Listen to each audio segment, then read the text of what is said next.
Yo, what is up, everybody? Jump in here, and today I am back on some Diablo 3 Inferno Master 5 with DK DeMonte. What's up? What's up? You got dogs. You don't usually run pets. What's the deal? Alright, well, this is my new Witch Doctor build I'm going to be demonstrating. If you guys want to see a build video, just go ahead and leave a comment, and I will probably come out with it pretty soon here. But yeah, the zero dog build, I'm sure a lot of people might have seen it on YouTube. It's not really zero dogs anymore because it became the 1 second, like they nerfed it or something, I guess, because it's super overpowered. Now, Drew, you really love this build. You've been playing it like crazy. I Uh, have been playing it like crazy. why don't you talk about it a little bit?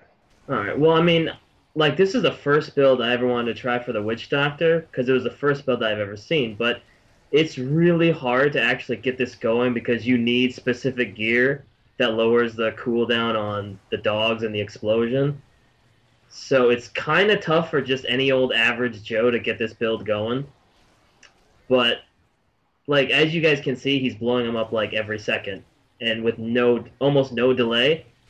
And his intelligence gets buffed so fucking ridiculous because he's got Gruesome Feast on, and his dogs have a 15% chance to leave a health globe. So that buffs his intelligence like fucking crazy. Yeah, basically, as you're running like this dog build, now it might look like, it is a 1 second dog because if you look, that's how fast I can actually summon the dogs. But one thing I have on, I think I have a Next of Kin on Sacrifice, and what that does is that every time I blow up a dog, there's a 50% chance I can resurrect one. So that basically counteracts the whole 1 second thing, and it makes it zero dogs again. Now, something really important. Like you were saying about Gruesome Feast, there's a 15% chance to drop a health globe from the dogs. So by just simply blowing them up, you buff your intelligence like crazy. Plus, you have the Soul Harvest. But Hmm. yeah, just from the buff from Gruesome Feast, my intelligence goes up to 8,405. I mean, that's insanity, man. That is really fucking crazy. I love that build. Like that's all I've been playing for at least since you showed it to me like 3 days ago. It's a lot of fun, guys. Now, there's a couple other great things about it. Because with zero dogs, you don't. Here's the thing. Speaking of the devil, here's the thing. Like, as you play this build, you don't really need to do anything. Like, you don't have to use any other attack because the dogs are so Hmm. insane. Yeah.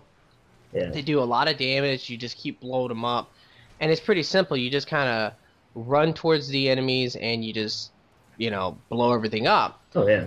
But so what you can do, and what I really love about this build for your teammates, is that you can actually um, use the Big Bad Voodoo to help buff everyone, and then you can also use this other ability, which is I'm trying to remember the name of it. It's Mass Confusion. Yeah. And what you could do with Mass Confusion is that there's a passive, and it's called Paranoia. Oh yeah, that is like one of the most underrated debuffs in the game. I love it. To death! Oh yeah, for sure. What that does is that it debuffs every enemy that it hits by 20% for 12 seconds. So, I mean, that's just really amazing. And what I would recommend if you want to try something like this, remember, you have to get the gear. That's the hard part. But once you have the gear, then yeah, you could just like alternate. You just run up to the enemy and you use, especially against elites and champion packs or bosses or whatever, you can use Mass Confusion to debuff the enemies, and then by the time that you get to the next group, you can go ahead and use Big Bad Voodoo and just keep doing that over and over again, and it just helps the entire team out. Plus, it's insane. Reflect damage will destroy you though. Oh yeah. You know what else is really amazing about Zero Dogs? Like you don't really think about it, but with how many health globes you're spawning, your team is like always being healed. Oh yeah, So if you're ever in peril, it's amazing, and that's the one thing. Like reflect damage can kill you, but with the health globes, it can kind of counteract that a little bit, and yeah. that's one thing I absolutely love. It's just that ability to pick up those health globes and to basically like never die. It's so much fun. Hold on a second, I actually got some boots. I think I got some Zuni. Ah, no, never mind. I Oh, got some Blackthorns. Whatever. Blackthorns are really. I think Blackthorns are kind of cool. Like they're at least. I think the armor actually looks kind of cool. Yeah, I mean, it looks cool, but it's not. I wouldn't trade out my armor for it. Yeah, that's one thing about Reaper of Souls I'm really excited about. It's just that ability to use any like appearance you want, but still maintain the stats of the good stuff. Ugh. I am so ready for that. I want to look however the fuck I want to look. I know. I don't like. You have to look cool. If you don't look cool, what's the fucking point? I know, right? That's the whole goddamn point of this game. Well, Is you find cool armor, you look cool, and you kill everything. right. Yeah, you wanna get really good armor and stuff, but you also want to look badass while you do it. Yeah. Come on. Where you going, bitch? He's running away. He don't want none of this. Oh no, he doesn't. Here, let's Why go here. would he? Why would he? Need to investigate the whole area. I keep forgetting to use Soul Harvest. That's one thing I always do, though. I always forget that I should. I'm the exact same way. Like, I'll use Paranoia, and I'll use Big Bad Voodoo and stuff, but I'll always fucking forget to use Soul Harvest every goddamn time. Yeah. One thing that's really cool about this build, too, is because it runs Big Bad Voodoo and Mask of Fusion, to make this possible, you have to use a passive called Tribal Rights.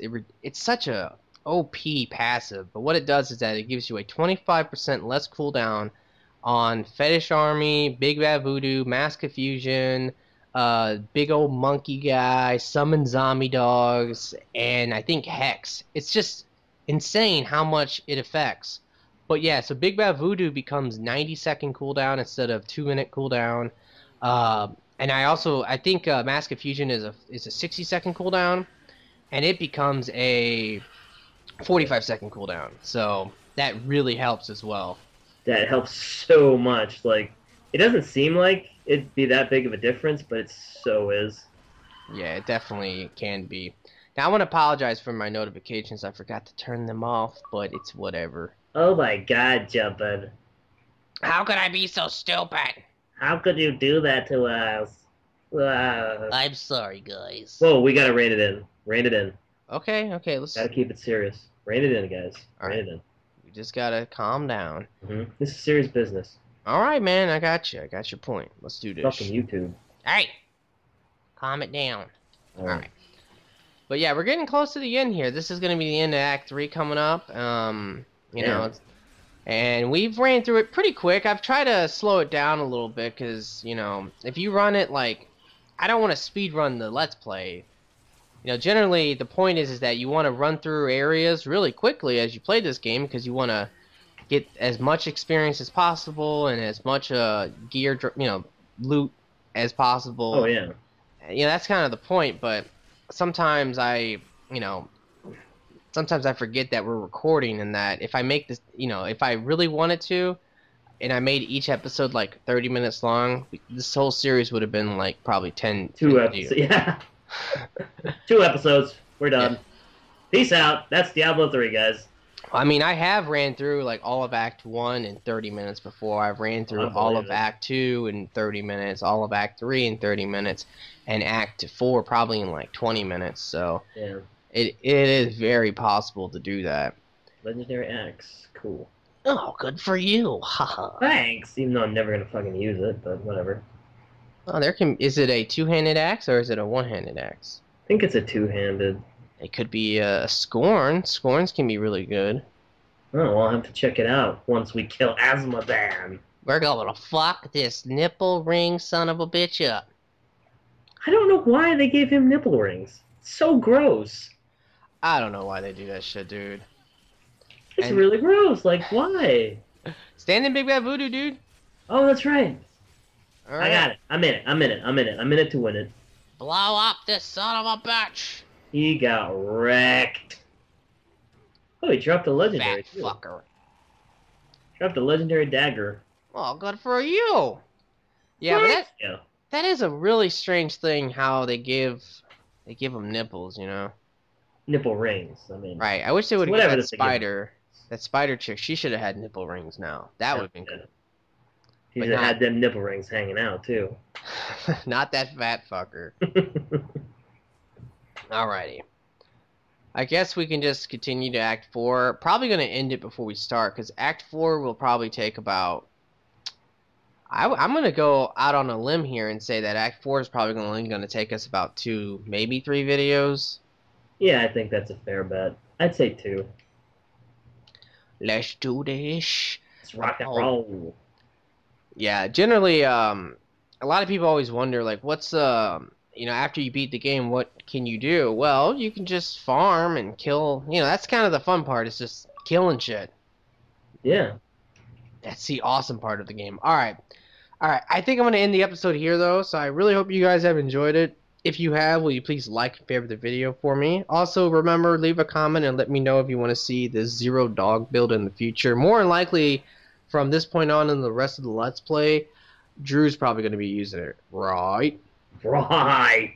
Yeah, because Gangsta style. He is really in love with it. But yeah, that's pretty much it. So I hope you guys have a nice day and peace out.